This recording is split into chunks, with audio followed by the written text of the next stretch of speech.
ओह, तुम आ गई बेटा। बाबा, आपको ये सब करने की क्या जरूरत थी? मैं आके कर देती ना। तुम इतनी जल्दी आ गई, ऑफिस में काम नहीं था क्या? सब लंच के लिए बाहर जा रहे थे, मैंने सोचा मैं आप दोनों के साथ लंच करूं। देखे खाना भी साथ लाई हूँ। देखे सारी चीजें आपकी पसंद की लाई हूँ। ये देखे कबाब, और भी बहुत कुछ लाई हूँ। इस तरह पैसे बर्बाद करने की जरूरत क्या है आखिर? तुम्हारी अम्मी घर पर ही अच्छा खाना बना लेती, इस तरह ऑफिस से जल्दी आने की क्या जरूरत थी? ऐसा रोज थोड़ी करती हूँ मैं। अम्मी कहाँ है? ऊपर है वो। ये बताओ, जल्दी आने की कोई और वजह तो नहीं? सब ठीक तो है? मुझे लगा था कि आप लोग बोर हो रहे होंगे। अच्छा, तो कहीं ये वजह तो नहीं कि हम पर नजर रखो और तुम्हारी कोई चोरी न पकड़ी जाए या कोई राज न खुल जाए? ऐसा कुछ नहीं। ऐसी कौन सी चीज हो सकती है जो मैं चाहूंगी कि आप ना देखें? और ये घर सिर्फ मेरा नहीं, आपका है, तो आपके दिल में जो आया आप वो कर सकते हैं बिला झिझक। चलो ठीक है, मान लेते हैं तुम्हारी बात। मैं अम्मी को बुला के लाती हूँ, वरना खाना ठंडा हो जाएगा। ठीक है।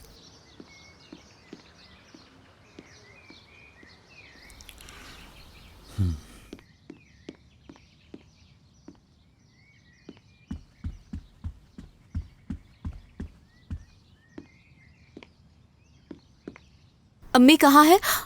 अम्मी, आपको ये करने की क्या जरूरत है? आज ही तो थक के आई हैं आप, और कल ही तो सफाई। हाँ बेटा, तुमने घर की तो सफाई की हुई थी, लेकिन देखो जरा गंदे कपड़ों का ढेर लगा हुआ है यहाँ। कितनी बार समझाया है गंदे कपड़े बाथरूम में मत छोड़ा करो।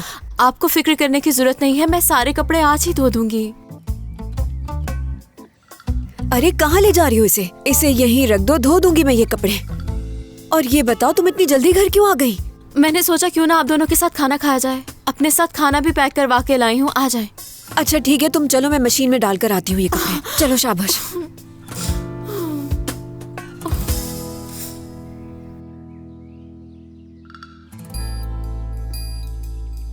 क्या हुआ? क्या देख रही हूँ वहाँ?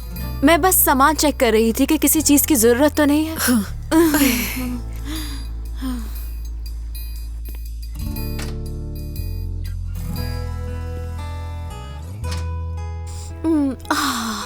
कमरा तो बहुत साफ रखा हुआ है दमीर। काश गंदे कपड़े साथ ले जाते।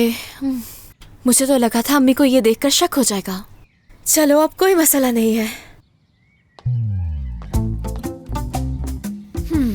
वो लड़का अपना सारा सामान यहाँ लेकर आ गया। मुझे बिल्कुल अच्छी नहीं लगी ये बात। ठीक नहीं है ये। तुम जानती हो तुम्हारे बाबा को कितनी मुश्किल से समझाया है वो मैंने। मुसीबत में था, उस वक्त मैंने उसकी मदद की। अच्छा, लगता तो नहीं कि वो मुसीबत में है। उसका सारा सामान यहाँ पड़ा हुआ है, ऐसा लगता है कि ये उसी का कमरा है। तुम्हारा तो यहाँ कुछ नजर नहीं आ रहा। आप बिला वजह बात को बढ़ा रही हैं, ऐसी तो कोई बात नहीं है। उससे बात करके उसको समझाओ बेटा, जितना जल्दी हो सके वो अपना सामान यहाँ से लेकर चला जाए। सिलीन, मैं जानती हूँ तुम्हारे दिल बहुत ही नर्म है बेटा, लेकिन उसके साथ थोड़ी सख्ती करनी पड़ेगी ताकि जल्दी चला जाए वो यहाँ से। ये सब हो क्या रहा है?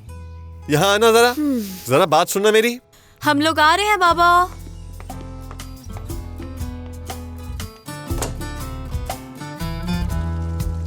एक बात बताओ, तुमने 10 मिनट में पूरा सामान कैसे पैक किया? आदत हो गई है। इतने साल मुल्क से बाहर रहा हूं तो इस सब की तो बस आदत पड़ गई है मुझे, इसलिए एक मुल्क से दूसरे मुल्क बस घूमता ही रहा हूं मैं। जिंदगी में पहली बार ऐसा मौका मिला कि मैं कहीं पे सेटल होना चाह रहा था। ये सच है कि इस दफा ये घर मेरे लिए छोड़ना मुश्किल था। अच्छा खैर, छोड़ो वो सब। ये जगह ये सब बातें करने के लिए नहीं है। मैं भी फजूल ये सब बातें लेकर बैठ गया तुम्हारे साथ। ऐसा मत कहो निजात।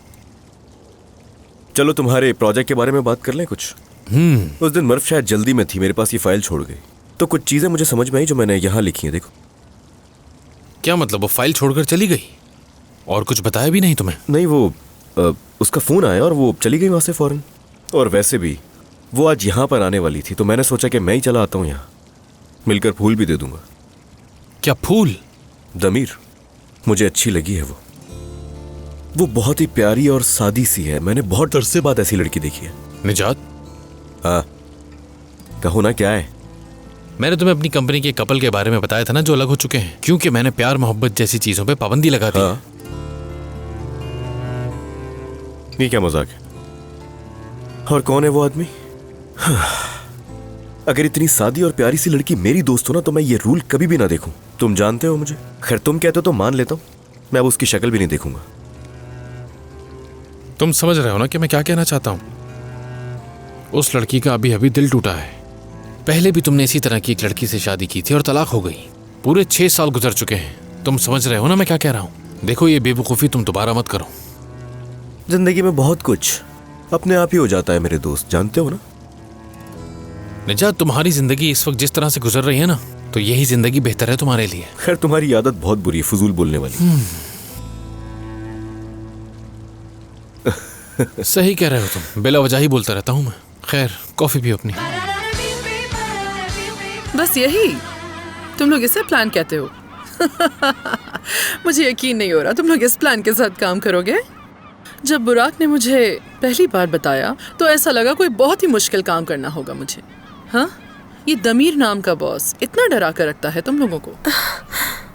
मैं उसे कहूंगी मुझे उससे काम कराना है, और जब काम हो जाएगा तो मैं कह दूंगी मुझे पसंद नहीं आया। वो फिर काम करेगा, मैं फिर कह दूंगी मुझे पसंद नहीं आया। ये तो मेरा रोज का काम है। ये तो मेरे लिए बहुत आसान है, लेकिन आसान कामों से मैं बोर हो जाती हूँ। तो क्यों ना इसे थोड़ा एक्साइटिंग बनाया जाए? मतलब अगर हम अपने प्लान के हिसाब से चलें तो सबके लिए बहुत अच्छा रहेगा। बुराक, मुझे इनका आइडिया भी बहुत अच्छा लगा। हाँ बिल्कुल, हमारे प्लान में ये बहुत मददगार साबित होगा। उसे जितना मुमकिन हो सके तंग करें, नाक में दम कर दें उसकी। इतना तंग कर दें कि वो सोचे कि मैं यहाँ पर आया ही क्यों। कितनी ठीक बात की है इसने, बिल्कुल मेरी तरह। परेशान नहीं होना, समझे? पहले खाना खत्म करेंगे और उसके बाद जो डिजर्ट तैयार करवाया है वो खाएंगे हम लोग।